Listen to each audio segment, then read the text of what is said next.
My older sister Jen is 5 years older than me, and the story also happened 5 years ago. Before Jen was dating her current boyfriend, she was using Tinder to meet a few guys. I remember the night specifically. She told me and our other sister Maria that she was meeting a guy at a bar a few blocks down. When she got there, she sat at the bar and texted the guy to let him know where she was sitting. Under a minute passes, and a man sits next to her, offering to buy her a drink. This man is significantly older than my sister. Jen was 23 at the time. The man who slid onto the stool next to her looked like he was pushing 55, with leathery, sun-damaged skin and eyes that looked a little too watery, a little too focused. Now, Jen is polite. She's the type of person who has trouble saying no because she doesn't want to make things awkward. She assumed this was just a coincidence, some local regular trying his luck. She gave him a tight, polite smile and shook her head, saying she was waiting for someone. "I'm meeting a date," she told him, turning her body slightly away to signal that the conversation was over. The man didn't blink. He didn't pull back. He just smiled, revealing a row of teeth that looked gray in the dim amber light of the bar. "Dates are tricky," he rasped. His voice was wet, guttural. You never know who you're really talking to. Jen felt that first prickle of unease, the kind that starts at the base of your neck. She pulled her phone out, checking her messages. She had matched with a guy named Liam. Liam was supposed to be 24, a grad student, with kind eyes and photos of him hiking with a golden retriever. She texted Liam, "I'm at the bar, wearing the red coat. Where are you?" 3 dots appeared instantly. He was typing, "I see you. You look even better in person. Who's your friend?" Jen let out a breath she didn't know she was holding. Okay, Liam was here. He was watching. She scanned the room, looking for the face from the profile pictures. The bar was moderately busy, a Friday night crowd, but she couldn't spot him. She looked back at the older man. He was still staring at her. He hadn't ordered a drink. He was just watching her profile. "He's not coming over," the man said. Jen froze. Her fingers hovered over her screen. "Excuse me?" "The boy," the man said, nodding at her phone. "He's shy. He likes to watch first. Wants to make sure you're compatible." The air left the room for Jen. The noise of the bar, the clinking glasses, the laughter, the indie rock playing over the speakers seemed to mute into a dull roar. "Do you know him?" Jen asked, her voice dropping to a whisper. The older man chuckled, a dry, rattling sound. "I'm keeping his seat warm. He asked me to buy you a drink. A Pinot Noir, right? That's what you like." Jen had never mentioned wine to the man, but it was in her Tinder bio. Lover of horror movies and Pinot Noir. "I think I'm going to go," Jen said. She grabbed her purse. The instinct to survive was kicking in now, overriding her politeness. This wasn't a bad date. This was a setup. As she began to slide off the stool, the older man's hand shot out. He didn't grab her hard, but he clamped his hand over her forearm, pinning it to the polished wood of the bar. His skin was freezing cold. "Don't be rude, Jennifer," he said. His tone had changed. It wasn't the voice of a drunk barfly anymore. It was sharp, commanding. "He's been waiting a long time to meet you. He's right there." He pointed a jagged finger toward the back of the bar, near the emergency exit and the restrooms. It was a dark corner, poorly lit. Jen looked. Standing in the shadows, half obscured by a pillar, was a figure. It wasn't the Liam from the photos. It was a man wearing a dark hoodie, the hood pulled up. He was holding a phone up, the screen glowing against his face. He wasn't looking at his phone, though. He was filming her. Her phone buzzed in her other hand. "Don't leave. We haven't even started yet. Sit down." Panic, cold and sharp, flooded her system. She realized the older man wasn't the predator. He was the tool, the proxy. The man in the hoodie was the one pulling the strings, and he was blocking the back exit. Jen ripped her arm away from the older man. He let go easily, laughing as if it were all a game. She didn't look back at the hoodie guy. She scrambled off the stool and power walked toward the front door, her heart hammering against her ribs like a trapped bird. She burst out onto the sidewalk. The night air was crisp, jarring after the stuffy warmth of the bar. She needed to get to her car. She had parked 2 blocks away in a public lot because the street parking was full. She started jogging. She texted our sister Maria. "Emergency. Call me now." She didn't wait for a reply. She keyed her car remote in her pocket, listening for the beep. The streets were relatively empty. the streetlights humming overhead. Every shadow looked like a person. Every footstep behind her sounded like a sprint. She reached the parking lot. It was an open-air lot, surrounded by a chain-link fence. Her sedan was parked in the back row. She reached the car, fumbling with the handle. She threw herself into the driver's seat and slammed the lock button immediately. Only then did she look up. The lot was empty. No one had followed her. She let out a sob, her hand shaking so violently she couldn't get the key into the ignition. She took a deep breath. "Calm down, Jen," she told herself. "You're safe. You're in the car." Her phone buzzed again. She didn't want to look, but she had to. It was a picture message from Liam. The photo hadn't been taken inside the bar. It was a photo of her car, taken from the back seat, looking at the back of her head. The timestamp was now. For a second, Jen's brain couldn't process the geometry of the image. It showed her messy bun, the collar of her jacket, and the dark dashboard in front of her. It was a live feed. She didn't scream. Her throat had closed up so tight that no sound could get out.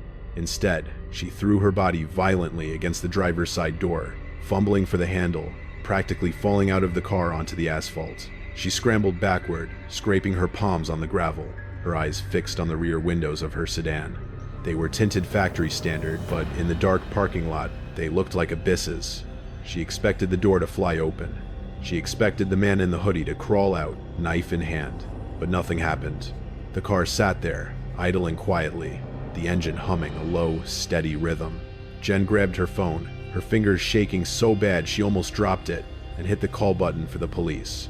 As she held the phone to her ear, she circled the car from a distance, terrified to turn her back on it, but too scared to approach. She texted me at the same time. "Police.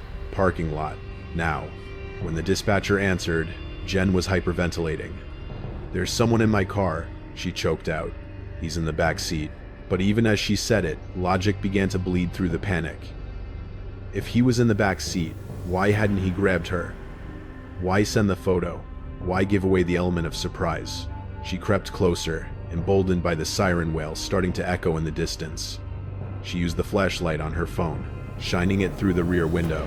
The back seat was empty. There was no one there. But then, the beam of her light caught a glint of something plastic taped to the rear headrest of the passenger seat. It was a smartphone, angled perfectly to face the driver. He wasn't in the car. He had planted a camera. I arrived at the scene about 10 minutes after the cops did. I'll never forget the look on Jen's face. She was sitting in the back of an ambulance, wrapped in a shock blanket, not because she was injured, but because she couldn't stop shivering. She looked small. Jen had always been the brave one, the protector, but in that harsh flashing blue light, she looked like a child. The police had bagged the phone found in her car. It was a cheap, prepaid Android, the kind you can buy at Walmart for $30 with cash. Here is where the story shifts from scary to psychologically violating. The police detectives found that the car had been unlocked. There was no sign of forced entry. The police detectives forced entry. Jen admitted that she might have forgotten to lock it when she rushed to the bar. Or maybe he had used a slim gym tool, but he hadn't stolen anything. He hadn't taken the emergency cash in the glove box, or the expensive sunglasses on the dash. He had only left the phone. The detective, a calm, heavy-set man named Officer Miller, sat us down in the station later that night. He looked disturbed. He told us they had unlocked the burner phone. It was recording video, streaming it to a cloud server. That's how Liam had sent the picture. He was watching the live stream from somewhere else. But that's not all, Miller said, sliding a printed photo across the metal table. My stomach dropped. The photo wasn't from the car. It was a picture of Jen sleeping in her bed. It was taken from inside her closet, through the slats of the door. The timestamp was 3 days ago.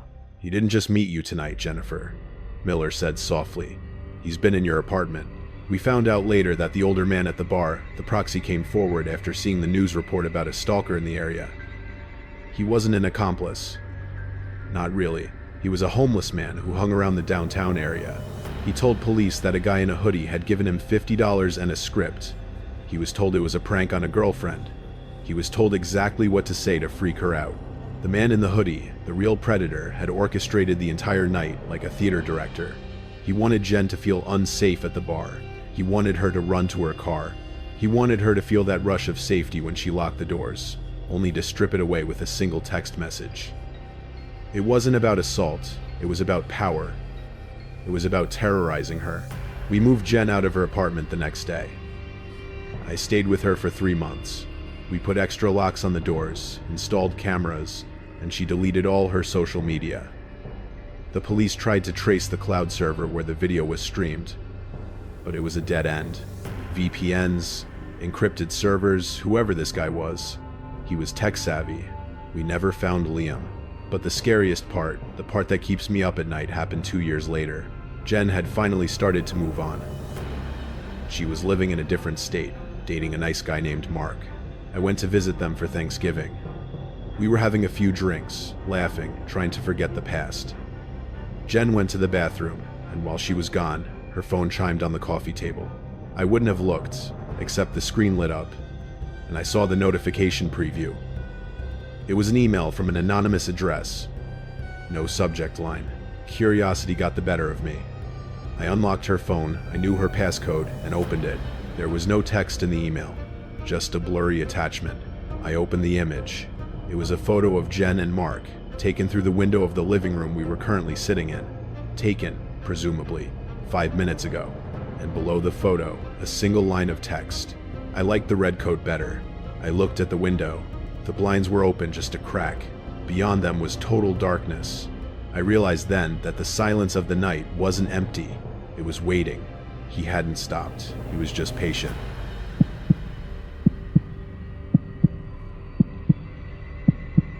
It is strange how silence can be louder than noise. My name is David, and for a long time, I worked the graveyard shift at a 911 dispatch center in rural Ohio. You get a specific type of call between 2 a.m. and 4 a.m. It's usually drunk drivers, domestic disputes that have boiled over, or old folks waking up confused. You get used to the rhythm of it. You develop a dispatcher, voice calm, authoritative, detached, but there is one call I took 3 years ago that broke through that detachment. It wasn't a scream. It wasn't a plea for help. It was a conversation. It was a Tuesday, a notoriously slow night. The call board was empty. I was sipping lukewarm coffee, reading a magazine, when the line blinked red. I clicked the headset. 911. What is your emergency? There was static on the line. Heavy, rhythmic breathing. Hello? 911. I repeated. I need you to listen to me, a man's voice said. He sounded remarkably calm. Not the frantic calm of someone in shock, but the casual calm of someone ordering a pizza. I don't want you to send a squad car yet. I just want to tell you what I found. Sir, tell me your location, I said, my fingers hovering over the keyboard. The GPS trace was bouncing off a cell tower in a heavily wooded area about 10 miles out of town, near the old state park. The triangulation was wide. I couldn't pinpoint him. I'm at the cabin, the man said. The one by the lake. You know it? We had dozens of cabins by the lake. Sir, I need an address. It's beautiful out here tonight. He continued, ignoring me. The moon is reflecting off the water. It's so quiet. I can hear the crickets, and I can hear them breathing. My stomach tightened. Them? Sir, is someone injured? Not yet, he said. They're sleeping. A young couple. They left the back door unlocked. People always think they're safe in the woods. They think isolation is protection. But isolation just means no one can hear you scream. I signaled my supervisor, Sarah. She plugged into the line, her face going pale as she listened. I began typing furiously, trying to get a better fix on the location. Sir, I said, keeping my voice steady. Are you inside the house? I'm in the kitchen, he said. I heard the distinct sound of an apple being bitten into. Crunch. He was eating their food. They're in the loft. I can hear the bed springs creak when they turn over. They look so peaceful. What is your name? I asked. I needed to keep him talking. Every second he stayed on the line, the trace got a little tighter. You can call me the Sin Eater, he chuckled. It was a wet, nasty sound. I'm going to go up the stairs now, David. The wood is old. It creaks. Do you think I can make it to the top without waking them? He knew my name. The dispatch system doesn't give that out. How do you know my name? I asked. breaking protocol. I know a lot of things, he whispered. I know you drive a blue Ford. I know you sit in that chair every night from midnight to 8. Creak. The sound came through the headset clearly. He was taking a step. Creak. Another step. Sir, listen to me, I said, my voice rising. Police are on the way. You need to leave the residence immediately. They won't make it in time, he said softly. I'm halfway up the stairs. The girl. She has her arm hanging off the side of the bed. It looks so soft. I heard a soft rustling. The sound of fabric moving. Then, a sudden, sharp intake of breath. Not from the caller, from someone else. A woman's gasp. Who's there? A female voice trembled in the background. She sounded groggy, terrified. The caller whispered directly into the phone, his voice dropping an octave. Watch this. Then the line went dead. I sat there, the silence of the headset screaming in my ears. Sarah was already on the radio, dispatching units to the general area of the lake, but it was a massive area. We had 3 patrol cars speeding toward a needle in a haystack. We didn't get a call back. 10 minutes passed, then 20. The patrol cars were sweeping the cabin roads, shining spotlights into windows. Then, the phone rang again. It wasn't the same number. It was a landline. I picked it up, my heart hammering against my ribs. 911. What is your emergency? He's here, a woman whispered. She was crying, barely audible. He's in the house. He just sat in the chair and watched us. He didn't move. He just watched. Ma'am, stay on the line. We have officers nearby. What is the address? She gave me the address. It was the Miller cabin, way out on the north rim. Is he still there? I asked. I don't know, she sobbed. He turned off the lights. It's pitch black. I can't see anything. But I can smell him. He smells like rotting earth. Lock the bedroom door, I instructed. We did, she said. But she stopped. But what? I asked. He has the key, she whispered. I saw him take it off the hook in the kitchen before he came up. He didn't use it, he just showed it to us. He held it up in the moonlight and smiled. Then he turned off the lights and went silent. I heard a sound then, a soft, metallic click, the sound of a key sliding into a lock. The click was followed by the slow, agonizing whine of a hinge that hadn't been oiled in years. Please, the woman on the line whimpered. It was a sound of pure regression, the sound a child makes when the nightmare becomes real. Please don't. On my end, in the sterilized, fluorescent-lit dispatch center, I was gripping the edge of my desk so hard my knuckles had turned white. I could hear Sarah, my supervisor, shouting coordinates to the units, her voice tight and high. Ma'am? I said, my voice trembling. Is he inside the room? There was no answer from the woman. Instead, I heard the phone clatter. It sounded like it had been dropped onto a rug. Then, silence. Not the dead air of a disconnected line, but the thick, pregnant silence of a room where people are holding their breath. I could hear the ambient hum of the house, the refrigerator running downstairs, the wind outside, but no screaming. Hello? I said. Talk to me. Then, a voice came through. It wasn't the woman. It was him, the Sin Eater. He must have picked the phone up off the floor. His voice was so clear it sounded like he was standing right behind my chair, whispering into the nape of my neck. They're hiding under the duvet, David, he whispered. Like little kids. They think if they can't see me, I can't see them. Leave them alone, I commanded, channeling every ounce of authority I had left. The police are 60 seconds out. You're done. I know, he said. He sounded disappointed. I can hear the sirens. They're loud, ruining the mood. I heard the sound of footsteps on hardwood. Heavy, deliberate steps. Do you know why I didn't lock the front door, David? He asked. Why? Because I wanted to see if you could save them. You did good. You kept me entertained. Then came the sound of glass shattering. Not in the room, but further away. A window breaking. Police, show me your hands. The shout roared through the headset, distorted and loud. I heard the thud of boots, the chaotic shouting of officers clearing the house. Bedroom, clear. Hallway, clear. We have 2 civilians, unharmed. Repeat, civilians are unharmed. I slumped back in my chair, the adrenaline crash hitting me like a physical blow. I ripped the headset off, my hands shaking uncontrollably.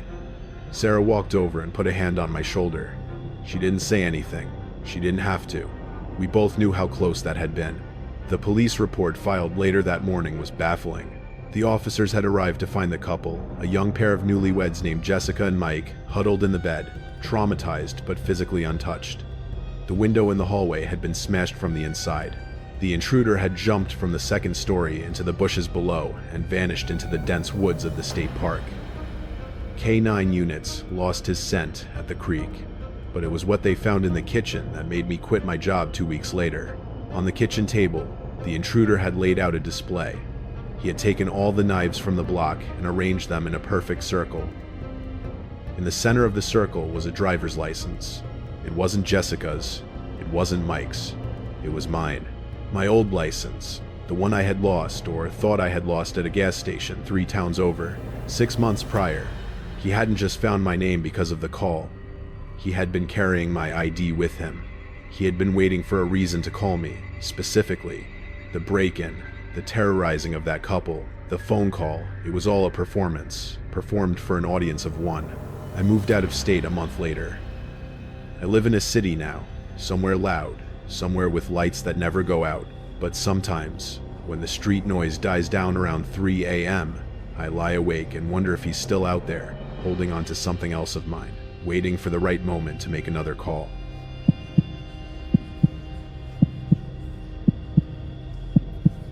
There is a specific kind of vulnerability that comes with a romantic getaway. You are intentionally isolating yourself. You are telling the world, we are going to be alone, far away from help, and we won't be answering our phones. It's the perfect recipe for disaster. My name is Elliot, and my fiancée, Ella, had been planning this trip for months. It was our 3-year anniversary. She had found a luxury eco-cabin on a private estate in the mountains of Vermont. The listing on Airbnb was impeccable. 5 stars, superhost status, raving reviews about the scenery and the privacy. We arrived just as the sun was setting, casting long, bruised purple shadows over the valley. The property was massive acres of pine forest surrounding a sleek, modern glass and wood structure that looked like it belonged in an architectural magazine. As I pulled our SUV up the gravel drive, a man stepped off the porch to greet us. This was Arthur, the host. Arthur was a tall man, alarmingly thin, with posture so upright it looked painful. He wore a heavy wool cardigan despite the humid summer heat. He waved, a stiff, mechanical motion. "You must be the happy couple," Arthur said as we got out of the car. His voice was soft, almost drowned out by the wind and the trees. He didn't blink enough. His eyes were wide, pale blue, and fixed on Ella. "Hi, Arthur. The place looks amazing," Ella said, beaming. She's the optimist, the one who sees the best in everyone. I'm the skeptic. I'm the one who checks the locks 3 times. "It is a sanctuary," Arthur said. He stepped a little too close to Ella, reaching out to take her bag. "Here, let me help you with that. The master suite is very special." I stepped in between them, grabbing the bag myself. "I've got it, thanks." Arthur's smile didn't falter, but his eyes snapped to mine. For a second, the warmth, what little there was, evaporated. "Strong man. Good. You'll need to be strong out here. Nature can be unforgiving." He led us inside. The cabin was gorgeous, I had to admit. Floor-to-ceiling windows, a massive stone fireplace, a kitchen with copper pots hanging from the ceiling, but there was something off about the layout. The cabin was built into a slope, meaning the back half of the house was underground. "I live in the caretaker's cottage," Arthur explained, pointing through the back window to a small, dilapidated shack about 50 yards into the woods. It looked nothing like the main house. It looked like a pile of rotting wood held together by moss. "If you need anything at all, I am always awake." "Okay, well, we'd love some privacy to settle in," I said, trying to be polite but firm. "Of course," Arthur bowed. I laid out a bottle of wine, a 2015 Cabernet. It has a very deep body. He lingered for a moment too long, his gaze sweeping over the living room, resting on the couch, then the fireplace, then Ella again. Then he turned and walked out the front door, closing it softly. I locked it immediately. "He's weird," I said, turning to Ella. "He's just eccentric, Elliot," she laughed, flopping onto the couch. "He's an old man, living alone in the woods. Be nice. Look at this view." We spent the first few hours trying to relax. We cooked dinner, drank the wine, which was admittedly good, and watched the stars come out through the massive skylight in the bedroom. Around 11 p.m., things started to get strange. We were sitting on the deck, wrapped in a blanket, when the motion sensor floodlight on the corner of the house flickered on. The light illuminated the backyard, the edge of the woods, and the path leading to Arthur's shack. "Probably a deer," Ella whispered. We watched. Nothing moved. Then, the light clicked off. 10 seconds later, it clicked on again. This time, I stood up and walked to the railing. "Hello?" I called out. Silence. "It's just the wind triggering the sensor," Ella said, tugging on my hand. "Come back inside. You're ruining the vibe." I went back inside, but I couldn't shake the feeling. I went around the house, checking the windows. The cabin was essentially a glass box. At night, with the lights on inside, we were on a stage. Anyone outside could see everything, but we could see nothing but our own reflections. I decided to close the blinds. I started in the living room. As I reached for the cord on the large sliding glass door, I froze. There was a face pressed against the glass. It wasn't Arthur. It was a woman. She looked young, maybe 20. Her hair was matted and wet, sticking to her forehead. Her eyes were wide, filled with a primal, animalistic terror. She wasn't looking at me. She was looking past me, into the house. She raised a hand and slapped the glass. It wasn't a knock. It was a desperate, muted thud. I jumped back, shouting, "Jesus Christ!" Ella ran into the room.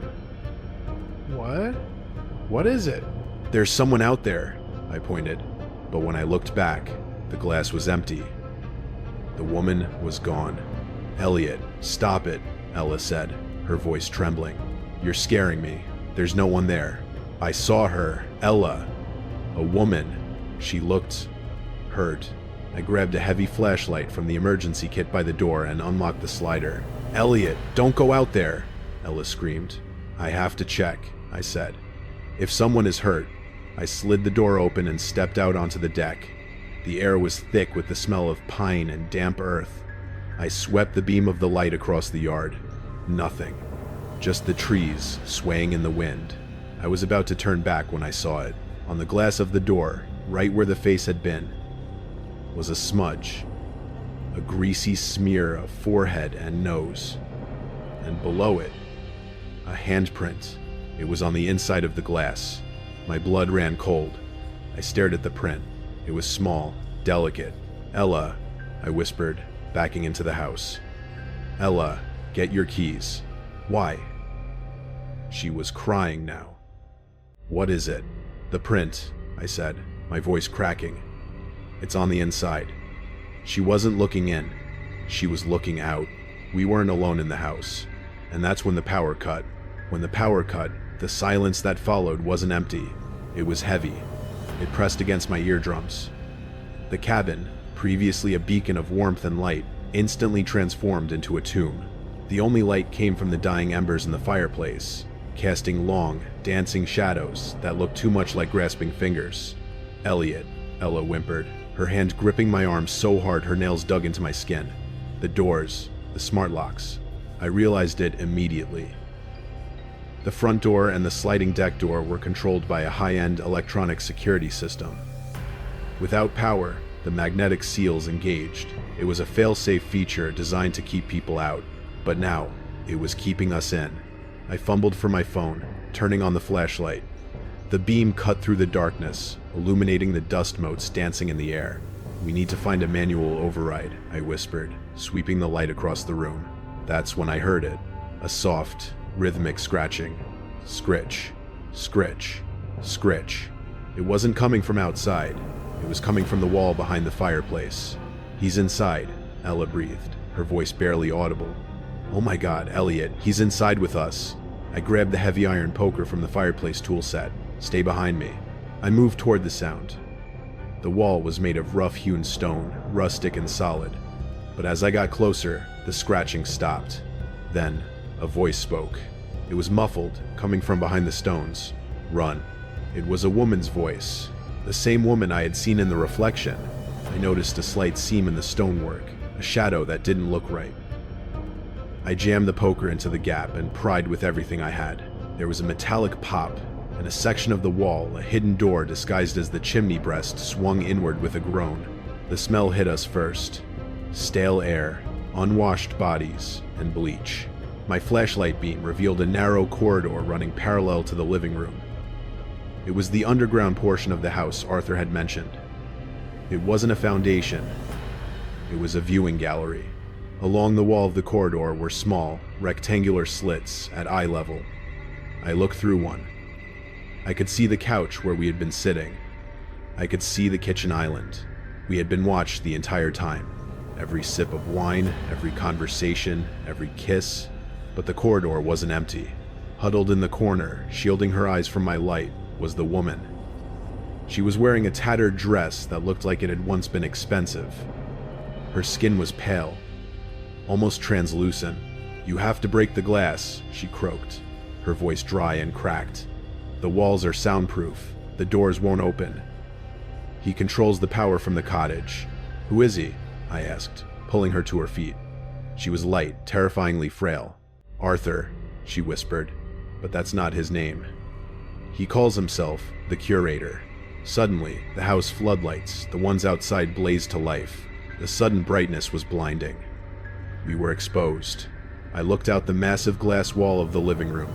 Standing in the yard, illuminated by the harsh halogen glare, was Arthur. He wasn't wearing his cardigan anymore. He was wearing a butcher's apron, and he was holding a fire axe. He smiled, raising a hand to wave. It was a slow, mocking gesture. He pointed to the glass, then to his ear, indicating he couldn't hear us. Then, he pointed to the axe, and then to the door. He began walking toward the house. "He's coming in!" Ella screamed. "The glass," the woman cried. "It's the only way." I ran to the dining area and grabbed a heavy wooden chair. "Move back!" I shouted. I swung the chair with all my strength against the floor-to-ceiling window. The chair bounced off. The glass didn't shatter. Didn't even crack. It was impact-resistant, storm-proof safety glass. Arthur was closer now. He was walking leisurely, savoring the panic he could see unfolding inside his aquarium. He reached the deck steps. "The poker!" Ella yelled. "Use the point!" I dropped the chair and grabbed the iron poker again. I didn't swing it like a bat. I drove it like a spear, aiming for the bottom corner of the pane, the weakest point of tempered glass. A spiderweb fracture exploded outward. Arthur stopped on the deck. He wasn't smiling anymore. He broke into a run, raising the axe. I struck the glass again. Smash. The window exploded into thousands of pebble-sized diamonds. The cold night air rushed in, carrying the scent of pine and danger. "Go! Go!" I screamed, shoving Ella and the woman through the jagged hole. We tumbled out onto the deck just as Arthur swung the axe. The blade bit into the wooden floorboards inches from my heel. I scrambled up, adrenaline overriding the pain of the glass shards in my hands. We didn't run to the car. We knew he would have disabled it. We ran into the tree line. The woods were pitch black, a labyrinth of roots and shadows. We could hear Arthur behind us, crashing through the brush. No longer the frail old man he pretended to be. He was howling, a guttural, animalistic sound of rage. "Here, this way," the woman gasped. She knew the terrain. She had tried to escape before. She led us down a ravine, sliding through mud and dead leaves, until we hit the old service road. We ran for what felt like hours, lungs burning, legs numb. We didn't stop until we saw the headlights of a logging truck coming down the mountain. We flagged it down. 3 wild-eyed specters emerging from the dark. The driver took one look at us at the blood, the terror, and unlocked the doors. We didn't say a word until we were 5 miles away. The police raid on the property the next morning uncovered a nightmare. The cabin was rigged. Cameras in the vents, microphones in the lamps. The caretaker's cottage was a control room filled with hard drives, terabytes of footage, years of guests. They found the woman's ID in a box of trophies. She had been missing for 6 months. She had been hired by Arthur as a cleaner, then drugged and imprisoned in the walls to be his companion, his fellow watcher. But they didn't find Arthur. The woods behind the cabin stretched for hundreds of miles into protected wilderness.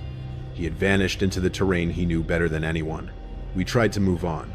Ella and I got married, but we didn't go on a honeymoon. We don't travel anymore. We bought a house in the suburbs, with close neighbors and streetlights. But the trauma lingers in the small things. I can't sleep in a room with the curtains open. I can't stand the feeling of being watched. And sometimes, late at night, I check the Airbnb listing for that cabin. It was taken down immediately, of course. But I check other listings. I look at the photos of secluded getaways, of glass-walled sanctuaries in the woods, and I read the reviews. Last week, I saw a new listing for a cabin in Montana. Different owner, different name, but the writing style of the description was familiar. The cadence, the specific phrasing about sanctuary and deep-bodied wine. And then I saw the host's profile photo. It was a landscape shot, just trees and a sunset, but the username sent a chill down my spine that I will never shake. The Curator, 88. He's not gone, he just moved. And he's waiting for his next guest to check in.